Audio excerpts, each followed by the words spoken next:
السلام علیکم ورحمۃ اللہ وبرکاتہ۔ نحمده ونصلي على رسوله الكريم، اما بعد فاعوذ بالله من الشیطان الرجیم، بسم اللہ الرحمن الرحیم۔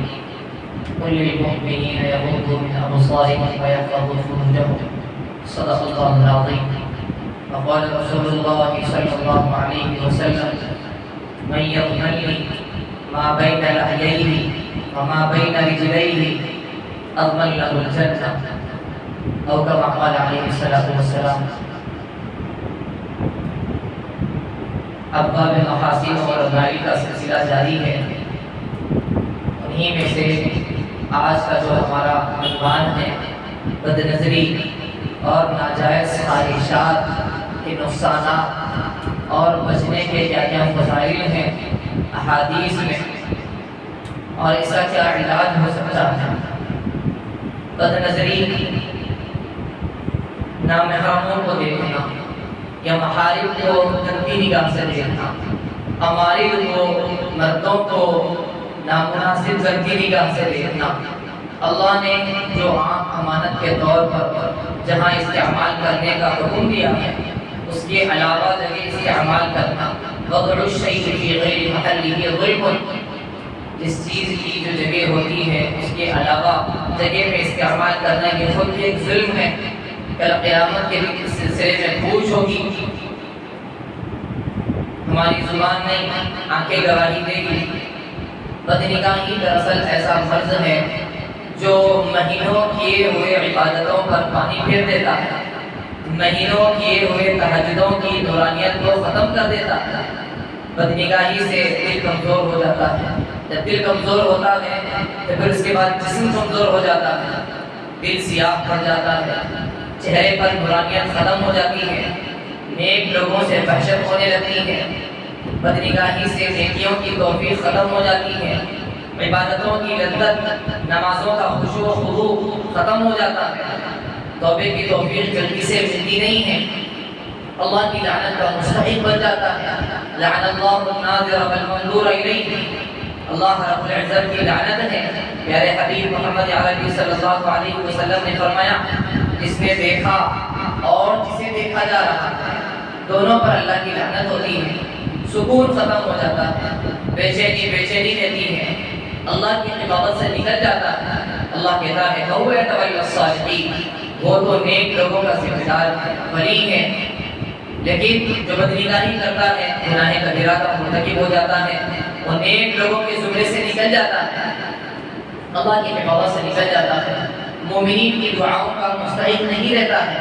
ہم تحیات میں، ہم نمازوں کے اندر، ہر نماز میں السلام علینا وعلی عباد اللہ الصالحین، سلامتی ہو ہم پر اور نیک لوگوں پر، نیک لوگوں کے زمرے سے ہم نکل جاتے ہیں۔ اللہ کے نبی صلی اللہ علیہ وسلم نے فرمایا، من نظر الى محاسن امرأة اجنبیۃ عن شہوۃ صب فی عینیہ الآن یوم القیامہ، جو کوئی شخص کسی اجنبیہ عورت کے محاسن کو، اس کی خوبصورت جگہوں کو دیکھے شہوت کے ساتھ، تو اسے کل قیامت کے دن سیسا پگھلا کر اس کی آنکھوں کے اندر ڈالا جائے گا۔ حدیث پاک کے اندر ہے النظر سہم مسموم من سہام ابلیس، یہ تو ابلیس کے تیروں میں سے ایک تیر ہے۔ جو کوئی اس نگاہ کو، اس بد نظری کو اللہ کے خوف کے لیے چھوڑ دیتا ہے تو وہ ایمان کی حلاوت کو محسوس کرے گا۔ امام شافعی رحمۃ اللہ علیہ نے فرمایا کہ زنا یہ تو دین ہے، یہ تو ادھار ہے۔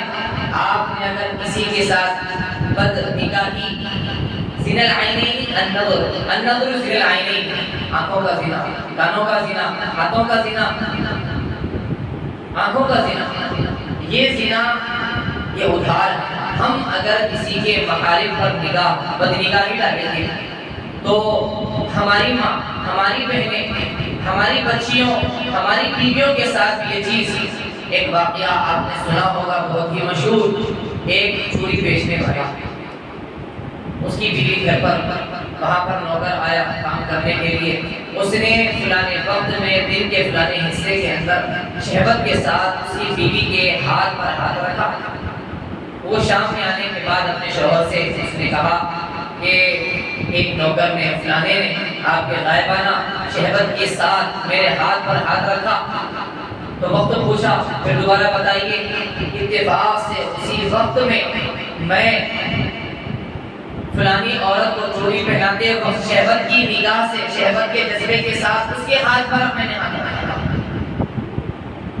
ہم اگر کسی کے محارم پر، اللہ رب العزت دلوں کے بھیدوں کو جاننے والا، یعلم خائنۃ الاعین وما تخفی الصدور، یہ نظر بازی جس کسی کو لگ جاتی ہے، یہ لت، یہ بیماری، بڑھاپا آ جاتا ہے لیکن پھر بھی یہ چھوٹتا نہیں ہے، اعضاء تو ڈھیلے ہو چکے ہیں، لیکن بدنگاہی کا اور دل ہی دل میں مزے لینے کا یہ مرض تو جلدی سے ختم ہونے والا نہیں ہے۔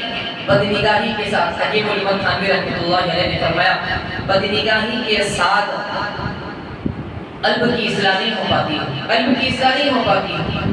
اس کی مثال بزرگان دین نے دی ہے کہ بدنگاہی کھجلانے کے مرض کی طرح ہے، جیسے کھجلانے کے مریض کو جب تک کھجلائے گا نہیں تب تک اسے راحت نہیں ہوگی، وقتی لذت، لیکن اسے کیا پتا خون ہو جائے گا اور پھر انفیکشن پڑ سکتا ہے، بیماری اور بڑھ سکتی ہے۔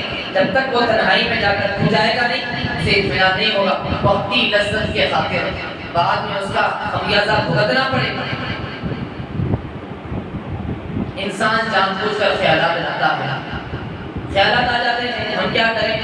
خیالات کا آنا غیر اختیاری ہے، خیالات کو پالنا، جگہ دینا، جمانا، سوچتے رہنا، یہ تو آپ کا اختیاری ہے، یہ تو آپ کا اختیاری ہے، غیر اختیاری نہیں ہے۔ لوگ کہتے ہیں کہ سفیدی نکل گئی، نہیں، اخراج ہوا، خروج مدی نہیں ہوا، مدی اور منی کے درمیان جو فرق بتایا جاتا ہے 200 سے 500 جرثومے، ایک ایک قطرے کس قدر اپنی صحت کو برباد کرتے جاتا ہے انسان۔ سوء خاتمہ کا اندیشہ، سوء خاتمہ کا اندیشہ ہے۔ ایک مؤذن نے چھت پر عورت کے کپڑوں کو، جو اندر کے کپڑے ہوتے ہیں، سکھانے کی جگہوں کو دیکھا، سکھاتے ہوئے دیکھا، نیچے آیا، قرآن پاک کو پھینک دیا اور پھر وہ مرتد ہو کر مر گیا، مرتد ہو کر مر گیا۔ ایک اور اس جیسا واقعہ، ایک نگاہ پڑی، پھر اس کے بعد وہ اس عورت کے پاس گیا اور پھسل کر گر گیا، مرتد ہونے کے لیے تیار، ارتداد کے ساتھ۔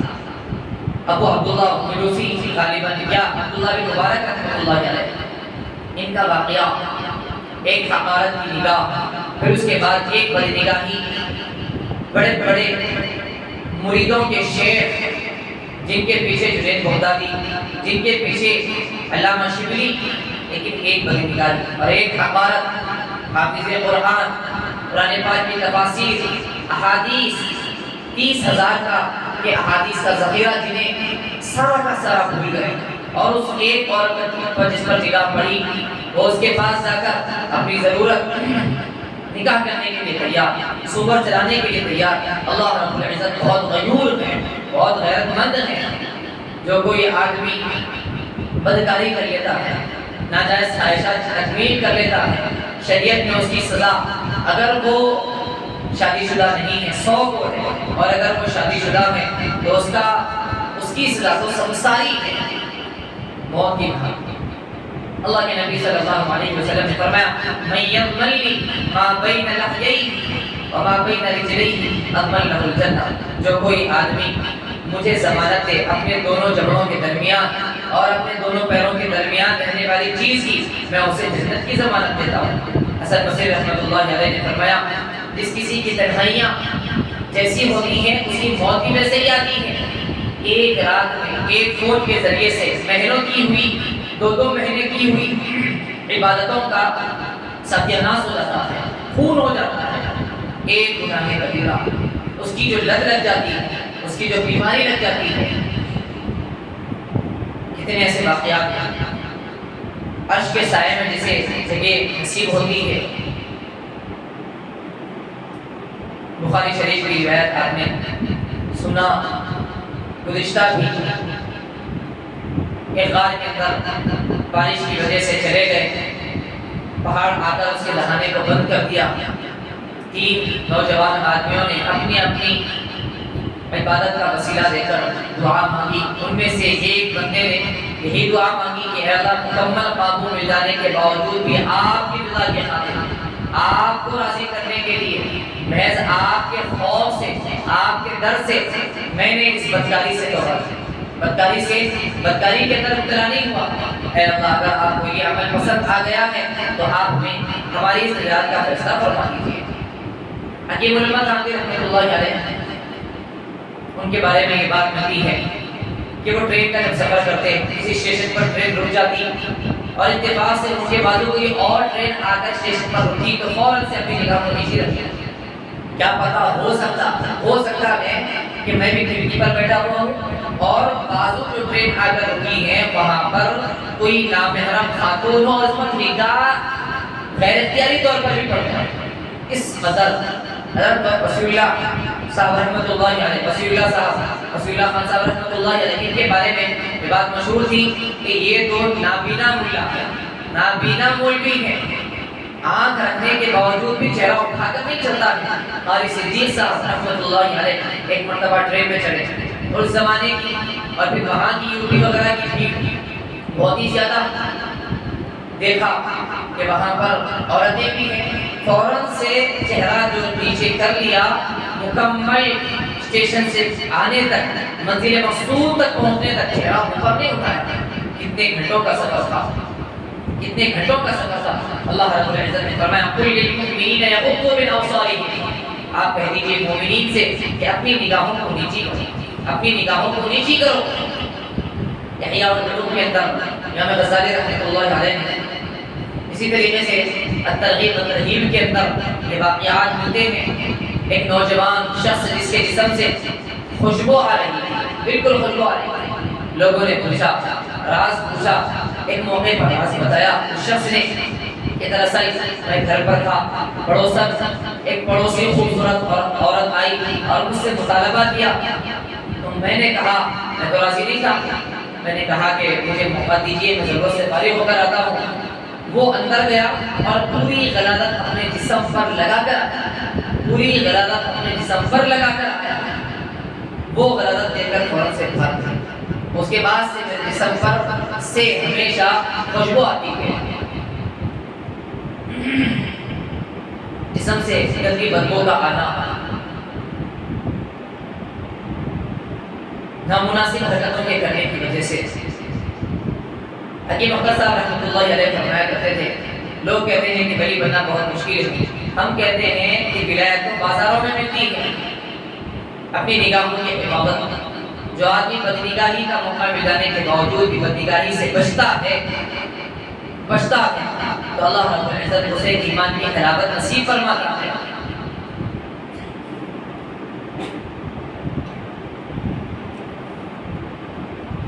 اپنے ہاتھوں کے ذریعے سے یا پھر بہت ساری نامناسب حرکتیں، تنہائی کا گناہ، تنہائی کے اندر گناہ، کل قیامت کے دن وہ ہاتھ حاملہ بن کر اٹھائے جائیں، حاملہ اٹھیں گے، ہاتھوں کو حاملہ بنایا جائے گا، وہ ہاتھ گواہی دے گا نامناسب طریقے سے آپ نے شہوت کو پوری کی ہے۔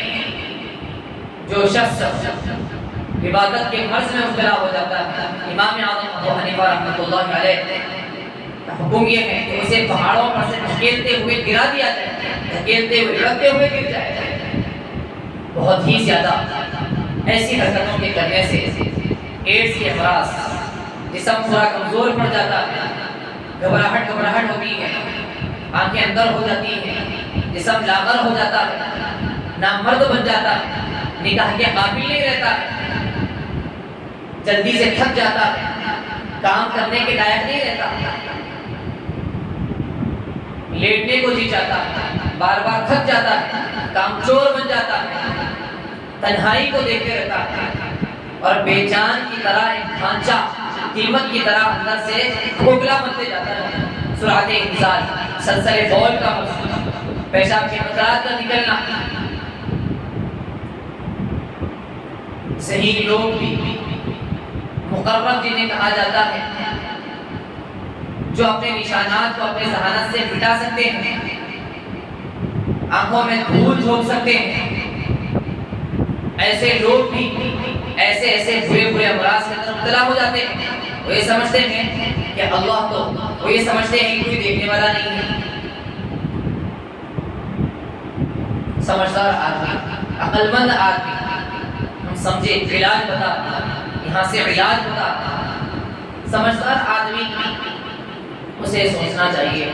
قاری صدیق صاحب رحمۃ اللہ علیہ سے ایک صاحب نے پوچھا کہ بدنگاہی کا مرض جاتا نہیں، کیسے کروں میں، کیسے اس کو ختم کروں؟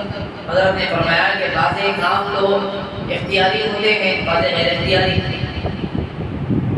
نگاہ کا غلطی سے پڑ جانا غیر اختیاری ہے، نگاہ کو فوراً سے نیچے کر لینا یہ اختیاری ہے. ہم کو اپنے اختیار کے مطابق عمل کرنا پڑے گا. ہمت کرنے سے بنتی ہے. آپ نے ارادہ ہی نہیں کیا، توبے کا دروازہ ابھی بھی کھلا ہوا ہے. ہمیں یہ سوچنا چاہیے. آنکھیں ہم بند کر لیں گے. یہ جو واقعات سنائے گئے تھانوی کے، شاہ وصی اللہ صاحب کے، قاری صدیق صاحب کے، اور واقعات کو یاد کریں. اللہ کے نبی صلی اللہ علیہ وسلم کی جیسی تعلیم ہے اس پر عمل کریں. کیا آپ اپنے محارم پر، آپ کی بہن یا کوئی انسان اپنی بہن، اپنی ماں اور اپنی بیوی، اپنی بیٹی کے ساتھ کس طرح بدنگاہی، بدکاری کیے جانے کو پسند کرتا ہے؟ تو وہ بھی تو کسی کی بہن ہوگی، وہ بھی تو کسی کی بیوی ہوگی، وہ بھی تو کسی کی ماں ہوگی، وہ بھی تو کسی کی بچی ہوگی. آدمی کا یہ کھوکھلا پن ہے، یہ سوچتا ہے اب تو وقتی طور پر نکاح تو نہیں ہو سکتا، مزے تو لے لوں، سوچتے تو رہوں کم از کم، خیالی پلاؤ تو پکاؤں، سونے سے پہلے مزہ لے کر سو جاؤں، بیٹھے بیٹھے کچھ تو مزہ لے لوں. نادان ہے وہ شخص، دنیا بھی اجاڑ رہا ہے، دین بھی برباد کر چکا ہے. کیا وہ آدمی یہ سوچتا ہے میرے ٹکڑے ٹکڑے کیے جا رہے ہیں، مجھے کھولتے ہوئے تیل کے اندر ڈالا جا رہا ہے؟ کیا وہ اس خیال کو آگے بڑھاتا ہے؟ کیا اس خیالی پلاؤ کو آگے بڑھاتا ہے؟ اپنی موت کو بار بار سوچتا ہے؟ وہ تو نہیں سوچتا ہے. تو یہ کیوں سوچ رہا ہے؟ کیا انسان یہ پسند کرتا ہے کہ میری ماں بہن کے ساتھ، میرے محارم کے ساتھ اس طرح کوئی کام ہو اور میں اسے سوچ رہا ہوں؟ وقتی مزہ، وقتی لذت، بیوقوف ہے شخص. وَهُوَ مَعَكُمْ أَيْنَمَا كُنْتُمْ، یہ پڑھتے رہنا چاہیے، یہ وظیفہ ہو سکتا ہے. وَهُوَ مَعَكُمْ أَيْنَمَا كُنْتُمْ، اپنے پاس بتانے کے لیے، سمجھانے کے لیے. بعض اکابر نے یہ بھی کہا لائٹر جیسی چیز اور ماچس جیسی چیز کو رکھ لینا چاہیے جب کبھی ایسا خیال ہو. آپ نے پڑھا وہ ادب المتعلمین کے اندر واقعہ، وہ طالب علم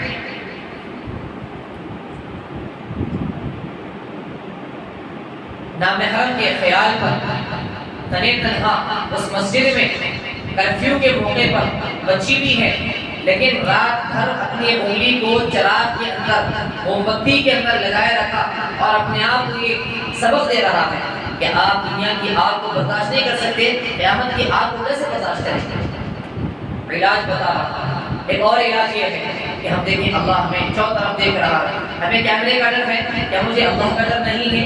کیا اللہ کے پاس بڑے بڑے کیمرے نہیں ہیں؟ کل یہ ہاتھ، کل یہ نگاہیں حاملہ بن کر آئیں، یہ گواہی دے. ایک اور علاج یہ ہے کہ ہم سوچیں کہ میرے ساتھ فرشتے موجود ہیں. ایک اور علاج یہ ہے کہ ہم یہ سوچیں کہ میں جس آنکھوں سے قرآن پاک کو دیکھ رہا ہوں انہی آنکھوں کے ساتھ بدنگاہی کیسے میں کر سکتا ہوں. ہم یہ بھی سوچیں کہ میں اپنے محارم کے ساتھ اس کو پسند نہیں کرتا ہوں تو دوسروں کے ساتھ یہ جانے کو کیسے پسند کر سکتا ہوں. ہم یہ سوچیں کہ مجھے اللہ کا دیدار ہونا ہے. جو نگاہیں بدنگاہی کر رہی ہیں ان نگاہوں کے ساتھ اللہ کا دیدار کیسے ہوگا؟ مولانا یوسف صاحب رحمۃ اللہ علیہ سے بعض لوگوں نے کہا کہ چلے حضرت لال قلعہ دیکھتے ہیں. نہیں، ہمیں تو مدینہ دیکھنا ہے، لال قلعہ نہیں. نبی کی زیارت کے ہم خواہاں ہیں، تو کیا ہم ایسی نگاہوں کے ساتھ بدنگاہی کریں گے؟ ہمیں چاہیے کہ یوسف علیہ السلام کا واقعہ یاد کریں. ایسے موقع پر حضرت موسیٰ علیہ السلام کے حیا کو یاد کریں. شعیب علیہ السلام کی بیٹیوں کے ساتھ بے پردگی کو گوارا نہیں کیا. حسن و جمال وقتی طور پر ہے. ہمیں چاہیے کہ اس شیخ اور مریدن اور اس خادمہ کے واقعات کو یاد کریں. ایک مرید خادمہ پر فدا ہو گیا، اس حال کی دوائی دے دی گئی ہے، پھر اس کی غلاظت کو نکال کر بیچ دیا گیا. اور پھر اس مرید کے سامنے شیخ نے کہا کہ دیکھیے جس حسن و جمال پر آپ مر رہے تھے وہ اس کے علاوہ کچھ اور نہیں ہے، اس کے علاوہ کچھ اور نہیں ہے۔ بدنگاہی، تو اسی لیے ہمیں چاہیے کہ ہم بدنگاہی سے توبہ کریں۔ ہمت کرنے سے بنتی ہے، تدبیر ہمیں خود کرنا پڑتا ہے، عقل سے ہم خود سوچیں، اور خیالات کسی شخص کو آتے ہیں، بعض لوگ تو نکاح کی درخواست کرتے ہیں، ہم نکاح کرنا چاہتے ہیں، ہمیں اجازت دے دیجیے، نہ آپ کا جسم ہے، نہ آپ مالی اعتبار سے وسیع ہیں، نہ آپ بیک گراؤنڈ کے اعتبار سے جو نکاح کے شرائط ہیں وہ شرائط پورے پائے نہیں جاتے، صرف ایک خواہش کی تکمیل کے لیے۔ وہ ان لوگوں کو ہوتا ہے جو یا تو بدنگاہی کے مریض ہوتے ہیں یا تو خیال لا کر سوچتے ہیں، ان کا یہ مرض ہوتا ہے، اور یہ خیالات اور تنہائی کے گناہ ان لوگوں سے صادر ہوتے ہیں جنہیں کام کا بوجھ نہیں ہوتا، جو تنہائی اختیار کرنا چاہتے ہیں۔ ایسے لوگوں کو چاہیے جو تنہائی کا گناہ کرنے کے عادی ہو جاتے ہیں، جو خود لذتی کے مریض ہو جاتے ہیں، انہیں چاہیے کہ کبھی بھی تنہائی میں نہ رہیں۔ انہیں چاہیے کہ ہم غور کریں تنہائی کے گناہ کن اوقات میں ہوتے ہیں، فلانے وقت میں، فلانے دن میں، فلانی جگہ میں، ان جگہوں میں، ان وقت میں تنہا رہنے سے بچیں۔ وقت سے پہلے اس کی تدبیر کریں، کتاب نکال کر بیٹھ جائیں، بزرگان دین کے واقعات کو پڑھیں، واپس رہنے کی کوشش کریں۔ اتنا کام کا بوجھ لیں، خیالات آ رہے ہیں، کام کا بوجھ آپ نے کیا، اسٹیپ بائی اسٹیپ اتنا کام کا بوجھ ہو کہ خیال کے خواہ کا نقطہ بھی آپ کے پاس سے نہ سکے۔ اسی آدمی کو خیالات آتے ہیں جس آدمی پر خیالات کا بوجھ نہ ہو، جس آدمی پر کام کا بوجھ نہ ہو۔ ہمت کرنے سے آدمی جیت جاتا ہے۔ کام تو آپ ہی کو کرنا ہے، کام تو ہم ہی کو کرنا ہے۔ غیر اختیاری طور پر چھومنتر کی طرح، کرامتوں کی طرح اللہ رب العزت خود سے بچائے گا، اور آپ بدلنا نہ چاہیں، ان اللہ لا یغیر ما بقوم حتی یغیروا ما بانفسہم، ایسا نہیں ہو سکتا۔ اس لیے توبہ بھی کریں، جو تدابیر بتائے گئے ان تدابیر کے مطابق اپنے آپ کو ڈھالنے کی، اور جو ہمارے نیک اعمال ہو رہے ہیں ان اعمال کو بچانے کی کوشش کریں۔ بڑا کھڑا ہے نیکیوں کا، مستحبات کا، سنتوں کا، تہجدوں کا، نمازوں کا ہم بھرتے جا رہے ہیں، ساتھ میں نیچے بدنگاہی کے ذریعے سے، گناہ کبیرہ کے ذریعے سے وہ گھڑے پر سراغ ہے، ہو جا رہا ہے۔ ان الصلاۃ تنہی عن الفحشاء والمنکر، جو آدمی خشوع و خضوع سے نماز پڑھتا ہے اسے یہ فحش کام، یہ فحش کلامی اور منکر کام سے اللہ رب العزت کا وعدہ ہے بچا لیتا ہے، یہ نماز اسے بچا لیتی ہے۔ جبکہ نماز ایک علاج یہ بھی بتایا گیا ہے کہ آپ روزہ رکھیں، لیکن روزہ ہو، صبح بھی خوب کھایا، شام بھی خوب کھا رہا ہے، تو جو مقصد تھا روزے کا وہ بہت ہو گیا، پیٹ کو خوب بھر لیا لکوڈ کے ذریعے سے، مرغن غذاؤں کے ذریعے سے، تیل کی چیزوں کو کھانے کے ذریعے سے۔ اور بعض اکابر کا یہ تجربہ ہے کہ شہوتیں ان لوگوں کی بڑھتی ہیں جو بازاری کھانے کے عادی ہوتے ہیں، جو زیادہ تیل وغیرہ کے کھانے کے عادی ہوتے ہیں، مرغن غذائیں کھانے کے عادی ہوتے ہیں، جو اس کی صلاحیتیں پروان 18، 20، 25 سال میں ہونی چاہیے اور 12، 13 سال کے اندر ابھرنا شروع ہو جاتی ہے۔ اللہ رب العزت سے دل کی گہرائیوں سے دعا کی جاتی ہے کہ اللہ رب العزت بدنگاہی اور نامناسب ناجائز خواہشات کی تکمیل کرنے سے تمام امت مسلمہ کی مدد فرمائے۔ آمین۔ وآخر دعوانا الحمدللہ رب العالمین۔